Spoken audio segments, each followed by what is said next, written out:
தமிழகம் எங்கும் Max Gold cash for your gold. Max Gold நீங்க தங்க மட்டும் இல்லைங்க, பிளாட்டினம், டைமண்ட், சில்வர், ரூபினி எதை வேணாலும் விற்கலாம். உங்களுக்கான பணம் ரொக்கமா கையிலயோ இல்லைன்னா பேங்க் அக்கௌண்ட்லயோ உடனடியாக செலுத்திடுவாங்க. மார்க்கெட் மதிப்பை விட 100 ரூபாய் ஒரு கிராமுக்கு உங்களுக்கு கூடுதலாக கிடைக்கும். தமிழ்நாடு முழுக்க டோர் ஸ்டெப் சர்வீஸும் இவங்க ப்ரொவைட் பண்றாங்க. உங்களுக்கு கோல்ட விற்கணும்னு அதுக்கு ஒரே ஒரு பெஸ்ட் பிளேஸ் மேக்ஸ் கோல்டு தான். கால் 04445454545. வணக்கம். Big topic with Karthik Mayakumar. IT ஊழியர் அப்படின்னாலே இப்படிதான் இருப்பாங்க. அங்கே ஆண்களும் சரி பெண்களும் சரி மோசமாக தான் இருப்பாங்க. எல்லா கெட்ட பழக்கங்களும் இருக்கும், அது இதுன்னு பல பேரும் சொல்லுவாங்க. அதனாலேயே அந்த ஐடி மக்கள் பாதிக்கப்பட்டாலும் கூட சில பேர் அந்த மக்களுக்காக வந்து நிற்க மாட்டாங்க. இவங்க இப்படிதான்ப்பா அப்படின்னு பொத்தாம்பதாக சொல்லிட்டு போயிட்டே இருந்துருவாங்க. ரேசிஸ் இதுக்கும் பெருசாக வித்தியாசமே இல்லைல்ல. ஆக்சுவலாக இப்போ ஒரு விஷயம் நடந்திருக்கு. ஒரு ஐடி ஊழியரை அந்த கம்பெனியோட சிஇஓ லெவலில் இருக்க ஒருத்தர் சில விஷயங்களை பண்ணியிருக்காருங்க. ஆனால் இதில் பல பேர் அந்த பாதிக்கப்பட்ட பெண்ணை எதிர்த்து பேசுகிறாங்களே, அவங்கள பயங்கரமாக கேரக்டர் அசாசினேட் பண்ணிட்டு இருக்காங்களே. இதுதான் நம்மளால் பார்த்துட்டு பொறுக்க முடியல. ஏன்ப்பா நம்ம ஃபேமிலியில் ஒருத்தவங்க சார்ந்து இப்படி பேசினா நம்மளுக்கு எப்படி பாருங்கன்னு தோணுது. இதை பற்றி தான் முழுக்க பார்க்க போகிற நிகழ்ச்சிகளை போகலாம்.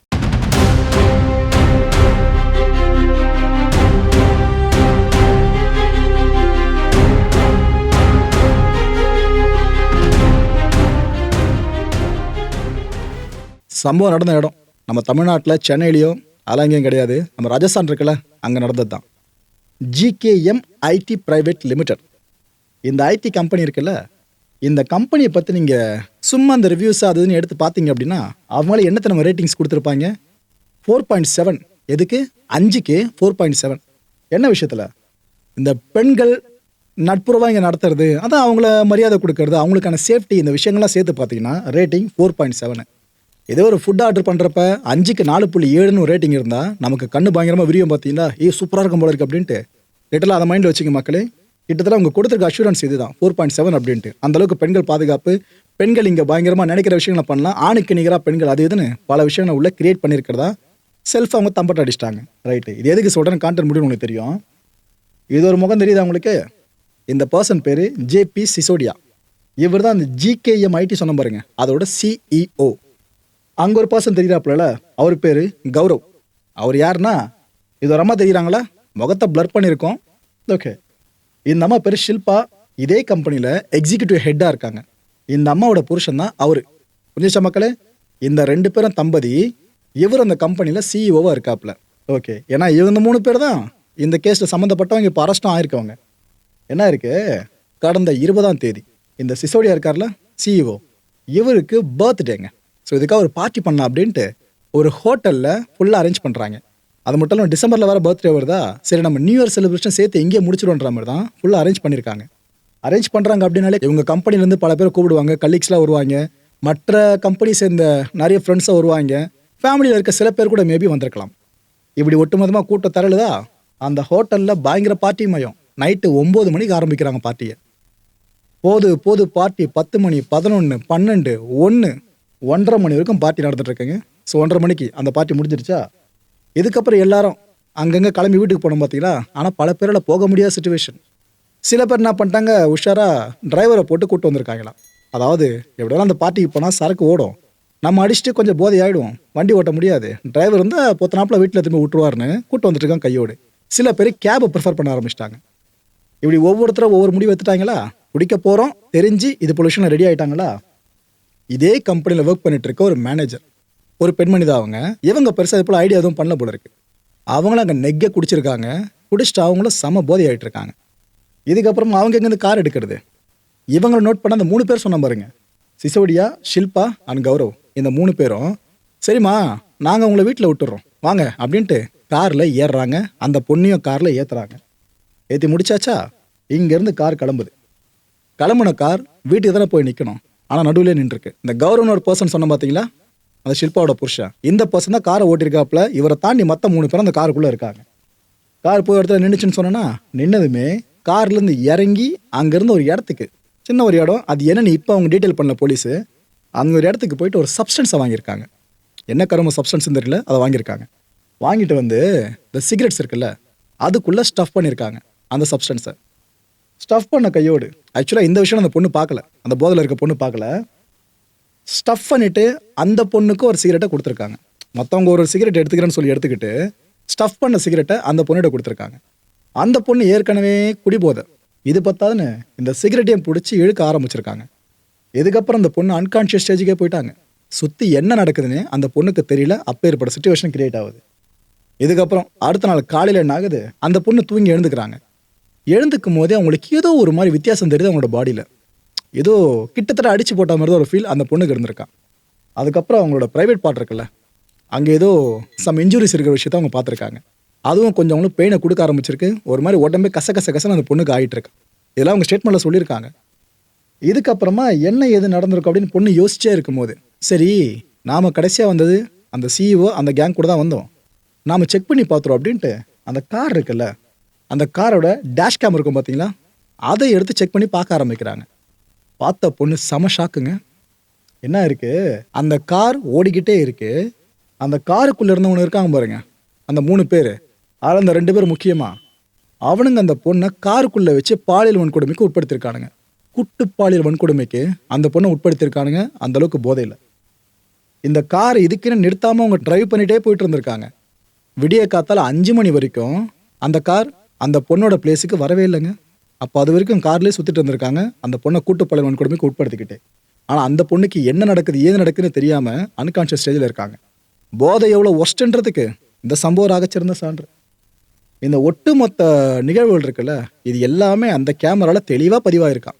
இது மட்டும் இல்லை, அந்த 3 பேருக்கு இடையில நடந்த கான்வர்சேஷன் இருக்குல்ல, அதுவும் ஃபுல்லாக எல்லாமே ரெக்கார்டாக இருக்குது. இது போல் விஷயத்த ஒரு விக்டிமாக இருந்து நீங்கள் யோசிச்சு பாருங்கள். இந்த காட்சியில் நீங்கள் பார்க்குறீங்க, அந்த கான்வர்சேஷன் நீங்கள் கேட்குறீங்க அப்படின்னா உங்களுக்கு என்னென்ன தோணும்? பல பேர் உடஞ்சி உக்காந்துருவீங்க, ஐயோ அவ்வளோதான் லைஃப் போச்சு அப்படின்ட்டு. உங்களுக்கு ஒருத்தன் கெட்டது பண்ணுறான்னா அவனே சந்தோஷமாக தைரியமாக வெளியே சுற்றும் போது பாதிக்கப்பட்ட நீங்கள் ஏன் மூலையில் முழங்கி உட்காரணும்? ஸ்டேஷன் போகிறதா ஒரே வழி. அந்த பொண்ணு இதை தான் பண்ணாங்க. 23ஆம் தேதி வாக்கில் அவங்க போலீஸ் ஸ்டேஷன் கிளம்பி போயிட்டாங்க.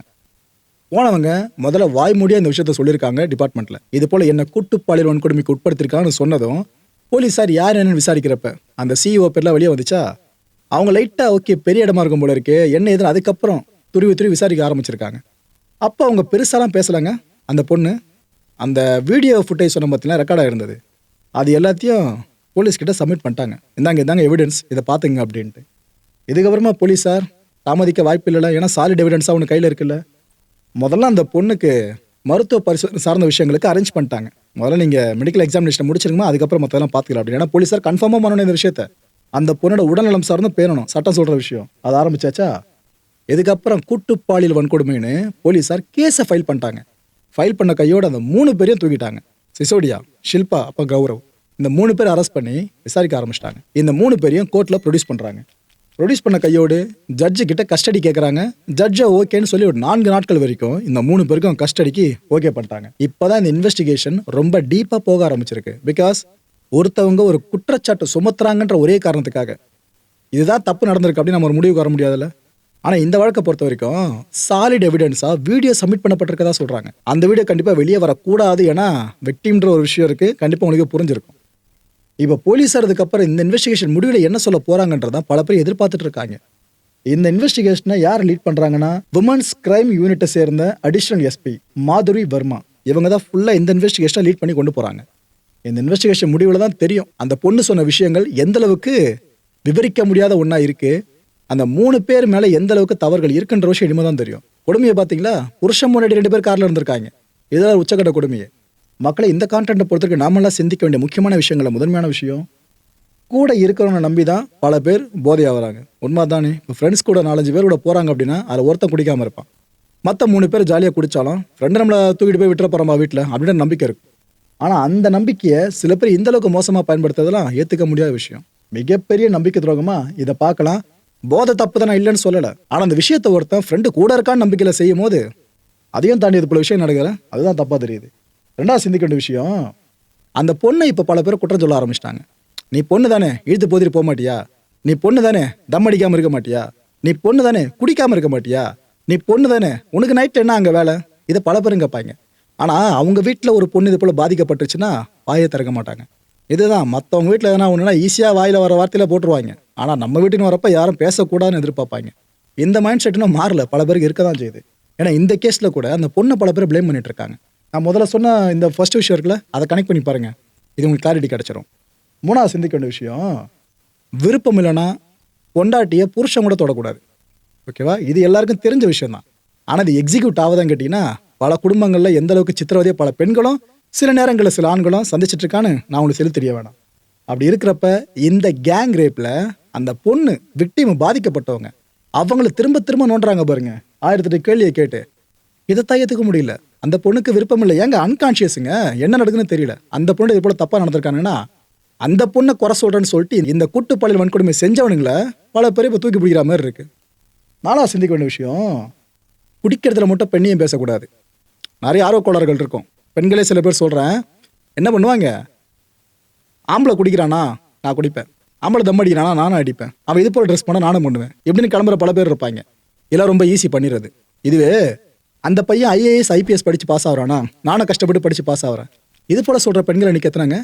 பெண்ணியம்னா எல்லா விஷயங்களும் சார்ந்து இருக்கணும். ஈஸியான விஷயத்தை ஃபோக்கஸ் பண்ணி மட்டும் இருக்கக்கூடாது. ஏன்னா படிக்கிறது அவ்வளோ கஷ்டமாச்சு, ஐஏஎஸ் சீக்கிரம் ஆகிட முடியுமா? அந்த வித்தியாசத்தை புரிஞ்சுக்கங்க. இந்த பெண்ணியம் சார்ந்து உண்மையிலே புரிதல் கொண்ட பெண்கள் இருக்காங்களே அதிகமாக பேச மாட்டாங்க. மெச்சூரிட்டி அந்தளவுக்கு அவங்களுக்கு பீக்கில் இருக்கும். அது மட்டும் இல்லை, ஒரு ஆணை மதிக்கிறது தான் பெண்ணியம்னு அந்த பெண்ணுக்கு தெரிஞ்சிருக்கும். ஆனால் இந்த காலகட்டத்தில் ஃபெமினிசம்னா கேட்டு பாருங்கள், எத்தனை பேர் கரெக்டாக ஆன்சர் சொல்கிறாங்கன்னு உங்களுக்கே புரியும். அவங்க சொல்கிற ஆன்சர்ஸை கேட்டு சிரிப்பீங்க லிட்டரலாக. நீங்கள் என்னம்மா ஃபெமினிசம் சார்ந்து அவ்வளோ வாய்க்கிட்டே பேசுகிறீங்க, அதுக்கான டெஃபினிஷனே தெரியாமல் இருக்கீங்க தான் சிரிப்பீங்க பல பேரும். அது போல் இருக்கவங்க எண்ணிக்கை இப்போ ரொம்ப ரொம்ப ரொம்ப ரொம்ப அதிகம். இந்த விஷயம் எதுக்காக சொல்கிறேன்றது உங்களுக்கு தெரிஞ்சிருக்கும்னு நினைக்கிறேன். ஏன்னா நைட் நேரத்தில் ஆண்கள் செய்கிற விஷயங்களை நானும் செய்யலாம் அப்படின்ற ஒரு எண்ணம் தோணுது பார்த்தீங்களா, அதுவே சில குற்றங்களுக்கு காரணமாக அமைஞ்சிடும். உங்களை நீங்களே ப்ரொடெக்ட் பண்ணுற அளவுக்கு உங்களுக்கு கேப்பபிலிட்டி இருந்துச்சுன்னா ஓகே, அப்படி இல்லைன்னா கஷ்டம்தான். ஏன்னா உடல் அளவில் ஆண்களை விட பெண்கள் பலவீனமானவங்க தான், அதில் மாற்றுக்கிறது இல்லை. ஆனால் மனசளவில் ஆண்களை விட 11 மடங்கு பலமானவங்க தான் பெண்கள், இதுலேயே மாற்றுக்கிறது இல்லை. ஓகே, 5வது சிந்திக்க வேண்டிய விஷயம், ஒரு ஆணோட வீரம் எங்கே திறமை வெளிப்படணும், ஒரு பெண்ணை பாதுகாக்கிறதால தான். அதோட நம்பி ஒரு பொண்ணு கூட வருதுன்னா அந்த பொண்ணு சார்ந்து பாதுகாப்பில் அவன் அந்தளவுக்கு கண்ணும் கருத்துமாக இருக்கணும். அது அவனோட வீரம் மட்டும் இல்லைங்க, கடமையும் கூட. ஆனால் இதை இப்போ எத்தனை பேர் செஞ்சுட்டு இருக்கான்னு நினைக்கிறீங்க? இப்போ இந்த ஒரு கான்டென்ட்டை நீங்கள் பார்த்துருப்பீங்களே என்ன நடந்துட்டு இருக்குன்னு சொல்லிட்டு, அதுவே போதும் ஆண்கள் எந்த அளவுக்கு பெண்களை பாதுகாக்கிறதுல சிரத்தை எடுக்கல அப்படின்ற விஷயம் உங்களுக்கு தெளிவாக புரியறதுக்கு. அடுத்த நிகழ்ச்சி சந்திக்கலாம். நன்றி, வணக்கம். தமிழகம் எங்கும் Max Gold, cash for your gold. Max Gold நீங்க தங்க மட்டும் இல்லைங்க, பிளாட்டினம், டைமண்ட், சில்வர், ரூபினி எதை வேணாலும் விற்கலாம். உங்களுக்கான பணம் ரொக்கமா கையிலயோ இல்லைன்னா பேங்க் அக்கௌண்ட்லயோ உடனடியாக செலுத்திடுவாங்க.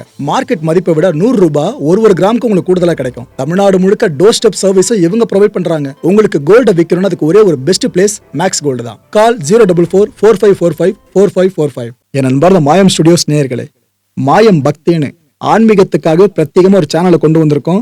மறக்காம சப்ஸ்கிரைப் பண்ணி அந்த சேனலுக்கு உங்களோட ஆதரவை மனப்பூர்வமா தெரிவிங்க. வணக்கம் மாயம் ஸ்டுடியோஸ் நண்பர்களே. மாயம் ட்ரெண்ட்ஸ் அப்படின்ற ஒரு புதிய ஃபேஸ்புக் பேஜை ஓப்பன் பண்ணியிருக்கோம்.